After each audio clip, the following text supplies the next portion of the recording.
In the year of 1961, Angus G. Wynn Jr., who was a Texas real estate developer, opened a theme park by the name of Six Flags Over Texas.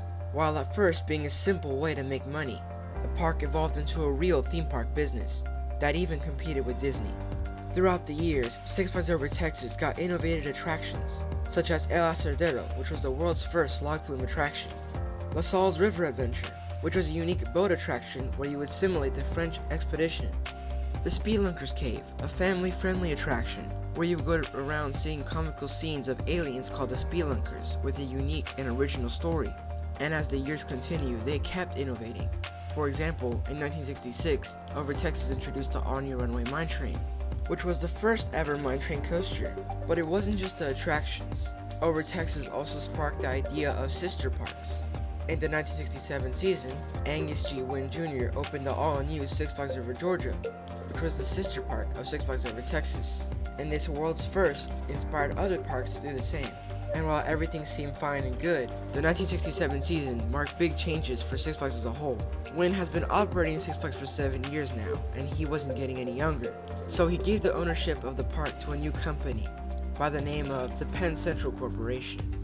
And while at first nothing changed, the following year, the park's original ideas and theme started to fade away. But what happened next for Six Flags Over Texas? Well, today in part 2, we'll discuss on how Six Flags Over Texas got to the park it is today, and how it changed from the innovator to the discount chain it is now, completing the history of Six Flags Over Texas, and showing how Six Flags Over Texas became the turning point for theme parks.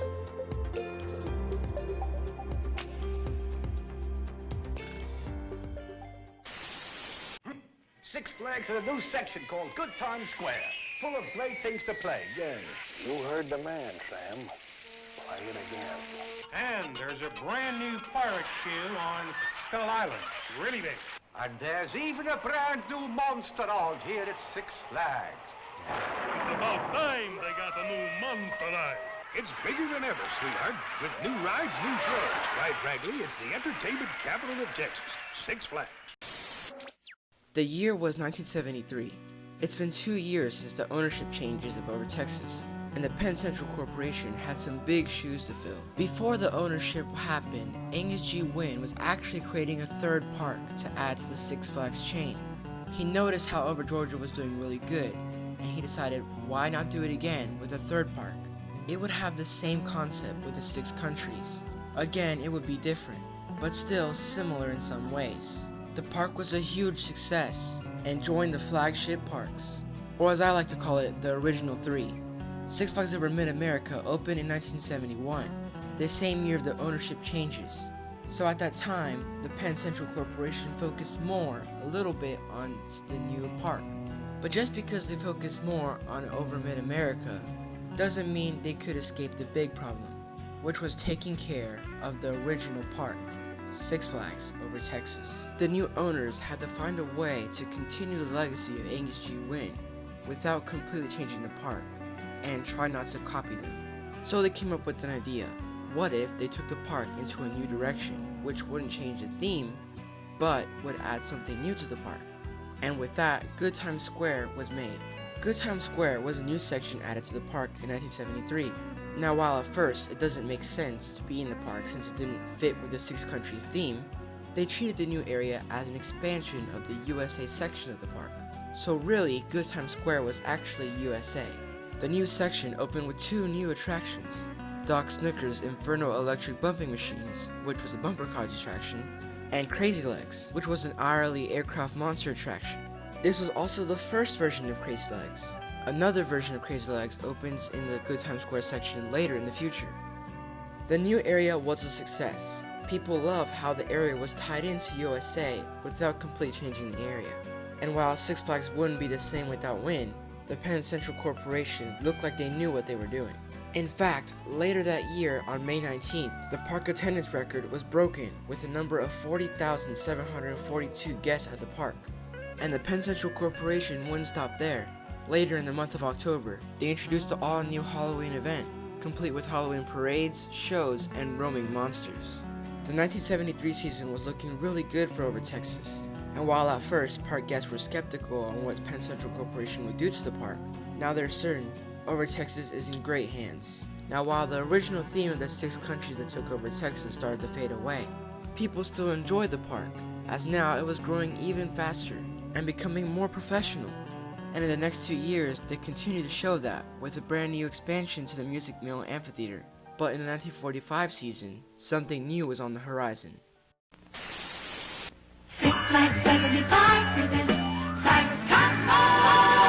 Have you ridden Big Ben or the mighty log flume? Well, in our world of fun, there's always more room. I'd like you to witness my newest creation, a voyage of light that's quite a sensation. It sparkles, it sounds, and starts with a twirl. It's the wild rotoriculus. Give it a whirl. Six Flags is what you wish the world could be. Come take a spin. Six Flags is what you wish the world could be. Introducing Cyrus Cosmo. Cyrus Cosmo is a wacky inventor who created all the roller coasters and attractions at Six Flags Over Texas. Cosmo would be the brand new mascot for Six Flags Over Texas, and would become a brand new walk-around character. Now, while the whole concept of Cyrus Cosmo and idea is actually pretty smart and creative, there's actually something much bigger behind the silly inventor.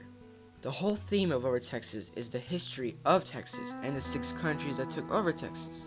And with the arrival of Cyrus Cosmo, all of that fades away. Basically, Over Texas went from a history park to a Disneyland without the Mickey. With this big change, some guests weren't really happy. The Penn Central Corporation was stripping away what Angus G. Wynn did for the park. It was one thing with Good Times Square, but changing the whole theme, it's another different thing. Now, while yes, Over Texas is no longer themed to the 6 countries of Texas, it didn't leave a Texas theme. The whole park circled around Texas. Texas is what made the park. Sure, they had Cyrus Cosmo as a mascot, but it wasn't the whole central theme. To sum it up, it was just a Texan theme park. And while the park would never be the same again, it was still very successful. The same year Cyrus Cosmo was introduced to the park, 2 new attractions was added to the park as well. One of the rides was called Cyrus Cosmo Flying Machine Company, a small children's attraction where you would go in a small biplane that would spin around in circles, and the Rotoriculus, a Himalaya Reverchon attraction, which was added in the Good Times Square section. Overall, the 1975 season for Over Texas was doing good. Lots of people were attracted to the park, and while it wasn't the same park that Wynn created a few years ago, it was still a Texan park, and nothing would change that. The following year, Six Flags Over Texas continued to grow as a whole.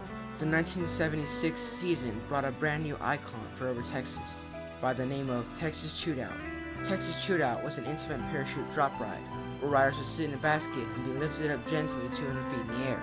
And after getting to see the whole skyline of the DFW area, they slowly and gently dropped back down. The ride was an instant hit, and many guests loved this attraction. Plus, Texas Chute Out became a new icon for the Over Texas skyline. It was the first thing you saw when going to the park, and the last thing you saw when leaving the park. Texas Chute Out was located once again in the Good Times Square section, and would take the place of the Will Rogers Show. With the opening of Texas Chute Out, we also saw some closures. For example, the Oil Derrick Tower slides got removed, and the rafts on Skull Island also left the park. Overall, the 1976 season was great for the park. Texas Chute Out was another good addition. Texas Chute Out was a great ride and all, but it was not that thrilling. It was more of a gentle sightseeing attraction. So in the 1977 season, we saw the addition of a new thrill ride by the name of Spinnaker, which was a Schwarzkopf Enterprise attraction. But as times changed, people wanted to live more dangerously and wanted more thrilling attractions, and this flat ride wasn't going to cut it. So, to meet these demands, in the 1978 season, Six Flags Over Texas would introduce an all-new thrilling ride no one has ever seen before, and would definitely satisfy all those thrill seekers.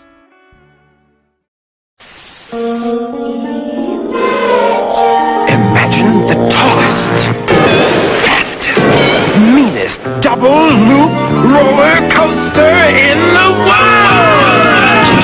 10 stories tall, 70-foot loops.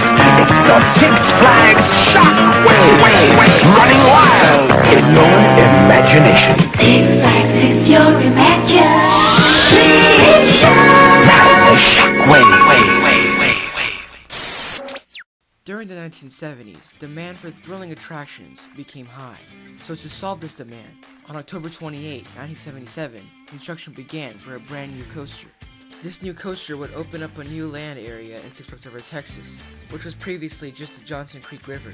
Six Flags wanted this coaster big, tall, and thrilling, so they hired none other than famous German roller coaster manufacturer Schwarzkopf.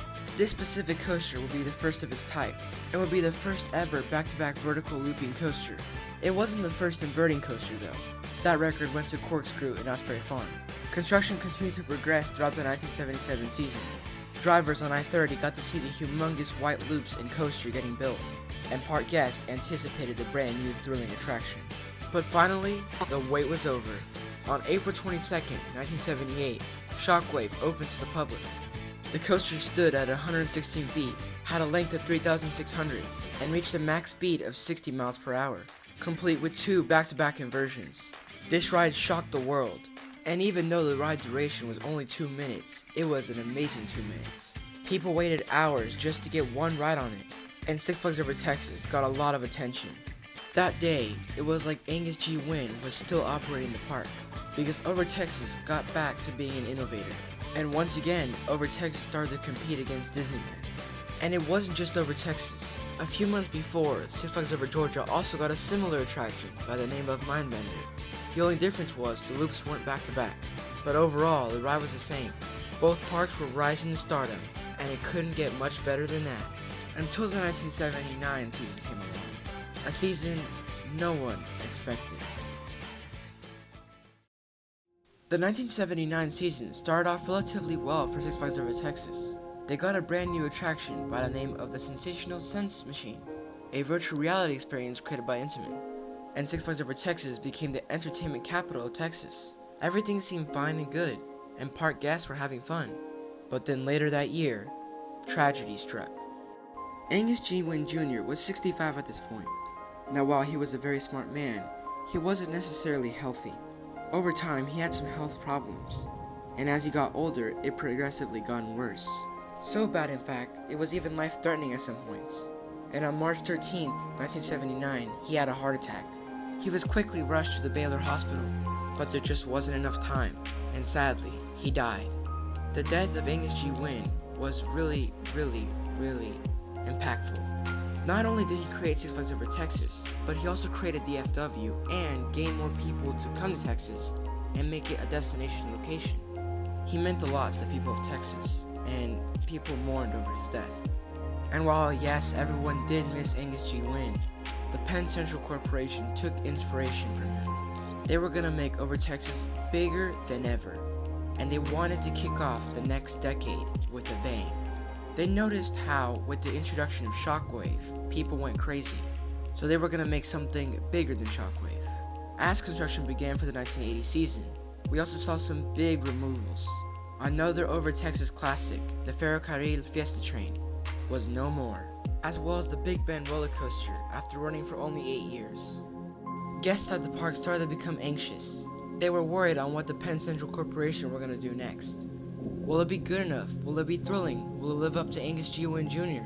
But finally, after a lot of wait, the 1980 season finally came. The 1980 season started off with the bang for Six Flags Over Texas. Their newest attraction was Judge with Scream, a wooden coaster created by Bill Cobb.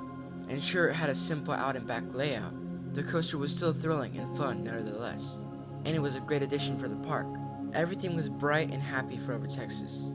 But sadly, behind the scenes, that's not how it was. The Penn Central Corporation was in a problem. You see, the problem began back in 1972, the same year that the Penn Central Corporation decided to take Six Flags into a new direction. The theme of the 6 countries were gone, and Cyrus Cosmo took over. Now this didn't just happen to Over Texas, it also happened to Over Georgia and Six Flags Over Mid-America. And the whole purpose about Six Flags changed from history to money. So then in 1975, we saw Six Flags change from a history name to a brand. Why a brand? Well, around the same time that Angus G. Wynn was still operating Six Flags Over Texas, there was another Texan theme park being built by the name of Astroworld. Astroworld was not meant to copy Six Flags Over Texas in any way. It was just another theme park. And if you compare Astroworld to Over Texas, you can see a lot of differences. And over time, Astroworld started growing tremendously, with more guests coming to the park and people really loving that theme park. And the Penn Central Corporation noticed this, Instead of seeing Astroworld as a friend, they saw it kind of as an enemy. This was due to the fact that Astroworld was new, and just like Over Texas, was innovating with new rides and attractions. So to end this competition, the Penn Central Corporation came up with an idea. They were going to buy Astroworld, and in the end they did. This ended the competition between the two, because then guests would recognize these both parks as Six Flags. And while yes, maybe one park's better than the other, they're both Six Flags, so it doesn't really matter. But here's the problem. It went against how Angus G. Wynn created Six Flags parks. He didn't name them Six Flags just because. He named them because of the location they were in. Georgia, Texas, and Missouri were all run by 6 countries, which is why their name fits so well. But if the Penn Central Corporation bought Astroworld, there's 2 parks in Texas, and you can't name the second one Six Flags Over Texas also. So once again, the Penn Central Corporation ditched the history, instead just wanting to have another theme park to make more money. But in the end, they did make money, lots of it too.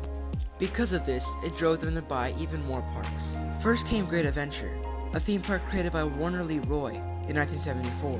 And in 1977, Six Flags bought it and renamed it to Six Flags Great Adventure. The park, once again, had nothing to do with the 6 countries. But hey, it's a theme park, so they bought it. Next up was Magic Mountain, a Californian theme park located in Valencia, California. For a while now, Six Flags Over Texas was competing with Disneyland, but the Penn Central Corporation wanted to bring the war to their home. And in 1979, Six Flags bought Magic Mountain and it became renamed Six Flags Magic Mountain. And while Magic Mountain didn't beat Disneyland, it still competed with them. And fast forward, and now we're back in 1982. At this point in time, Six Flags now has 6 theme parks. And while the Penn Central Corporation didn't specifically run each theme park, they still got money from them. And while yes, they made tons of money and inspired the theme park chain, the reason why people didn't make more than 1 theme parks was because of money. And the Penn Central Corporation found this out the hard way. The Penn Central Corporation started having financial problems, to the point where they couldn't pay for them anymore. So in the 1982 season, they announced that the Penn Central Corporation would no longer take control of Six Flags, in result handing over the ownership to Bally Manufacturing, who then operated and owned the park for the next 5 years. During those 5 years, we also saw the addition of Six Flags Great America, a theme park in Gurnee, Illinois, which was originally run by Marriott. With the addition of Great America, we saw Time Warner step into the park, because now they had the rights to it, and could use Looney Tunes and DC anytime they want at their park.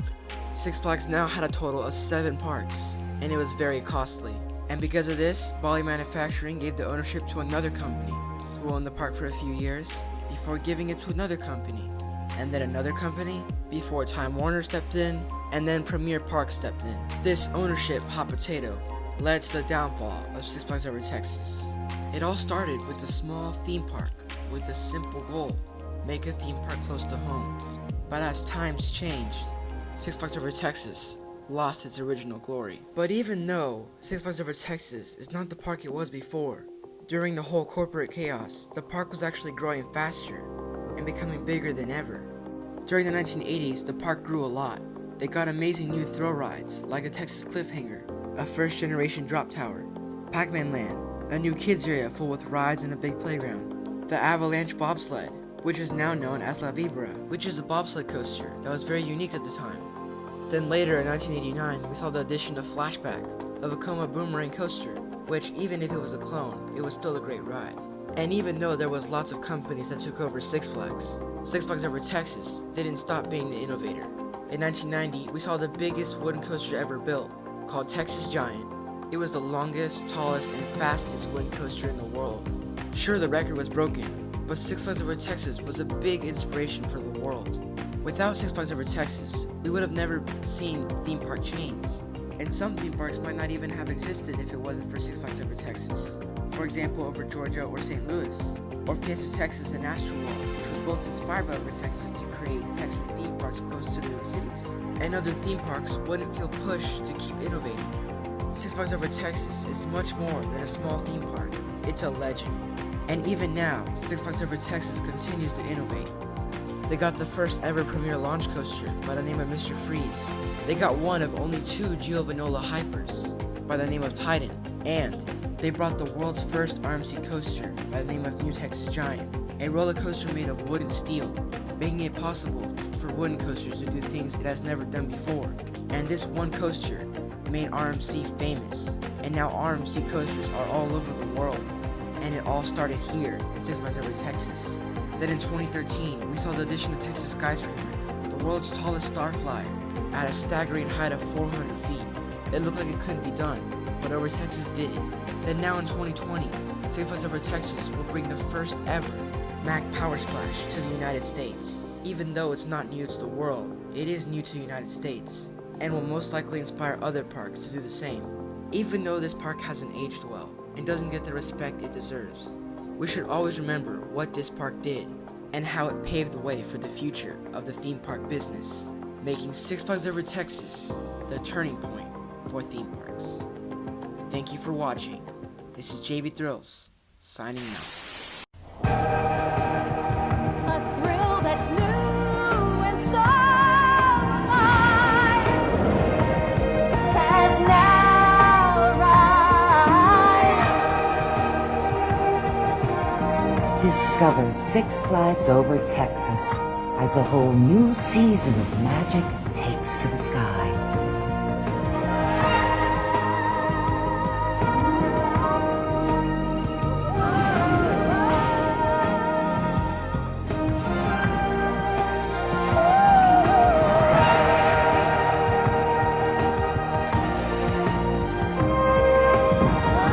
For more information, call 817-530-6000.